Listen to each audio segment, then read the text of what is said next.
Welcome to this series on tricky questions and straight answers, answers to biblical queries. Thank you very much for that wonderful question. Is the God of the Old Testament an ethnic cleanser? I'll use a presentation to explain it in a very systematic way. This is a common question raised by atheists and those who oppose the authenticity of Bible. They quote the commandment of Jehovah to destroy various ethnic groups who lived in various places during the Old Testament times. The examples they quote include giving Palestine to his favored people of Israel by exterminating Palestinians who lived there at that time.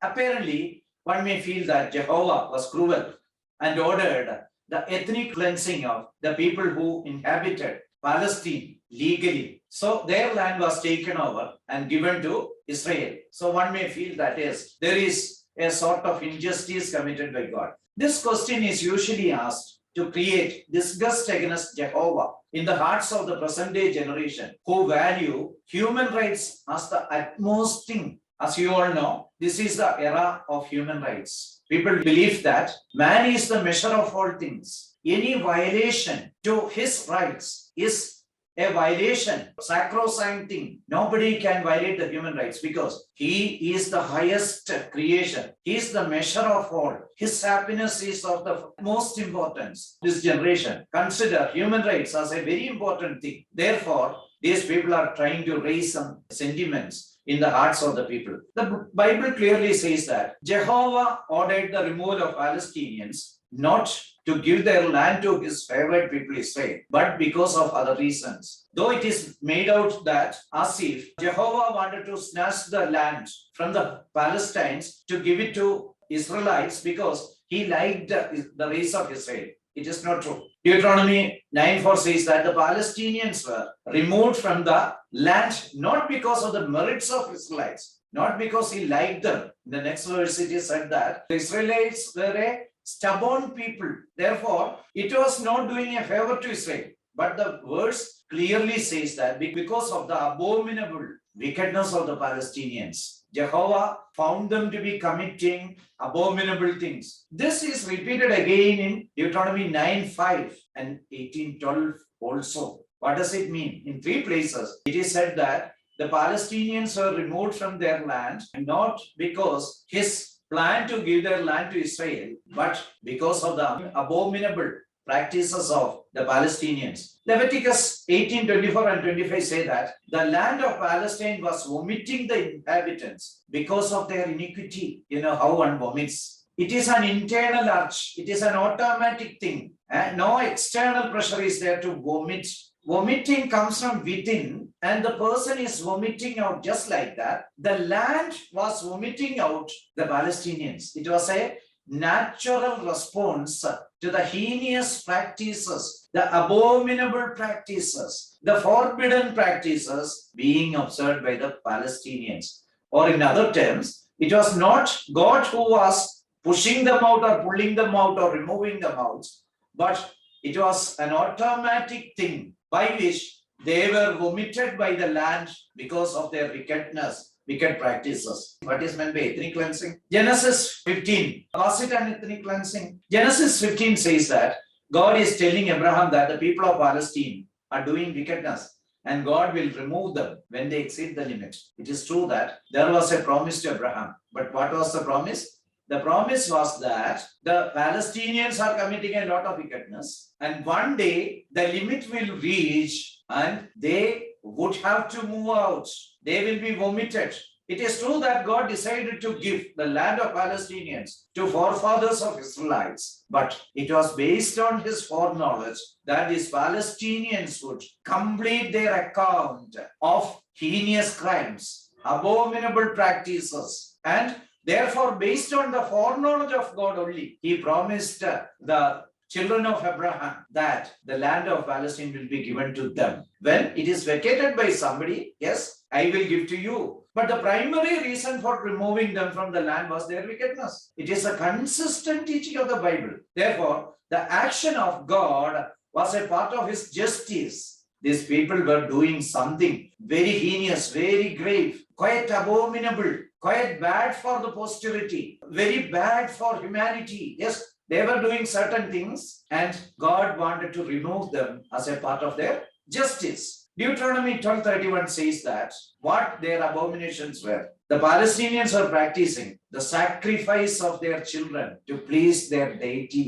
This was the abominable practice. Isn't it bad? They were killing their children. Maybe 6 months old children would be held like this and their head will be chopped and both head and body will be dropped into the burning fire beneath. To do what?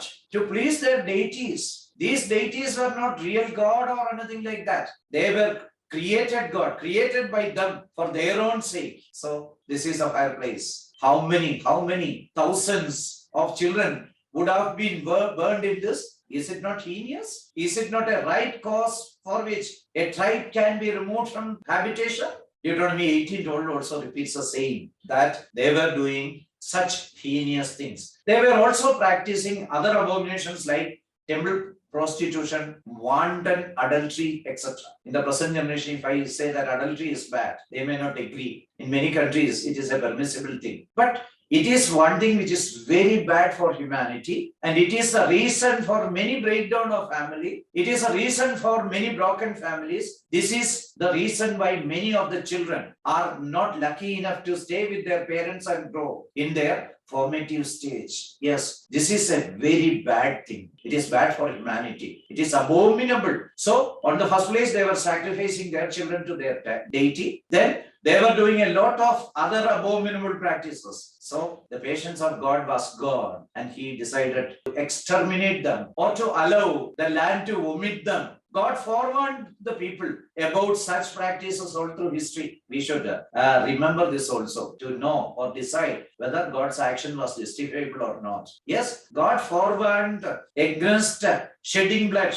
Cain, who belonged to the second generation of humanity, was punished mercilessly for murder. We read about it in Genesis 4:11-13. Likewise, God prohibited shedding blood even by giving commandment to Noah, who came out of the ark after the deluge.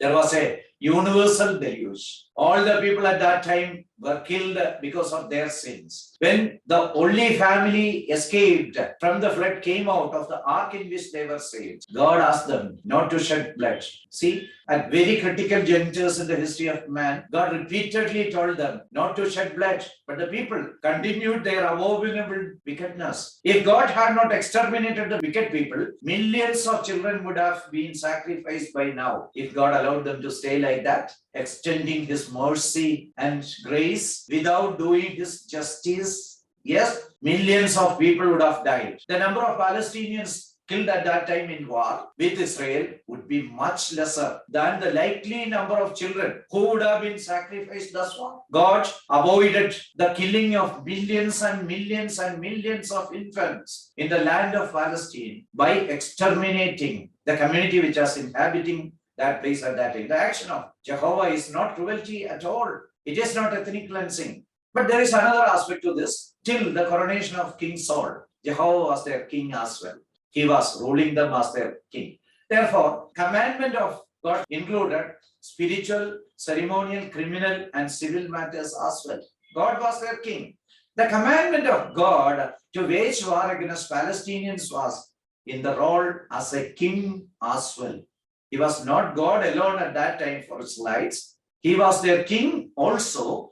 The king commanded them to go for war and do what is expected in a war. Our present day democratic rulers also do the same and we never blame them, right? Even today, democratic governments are killing many people in war.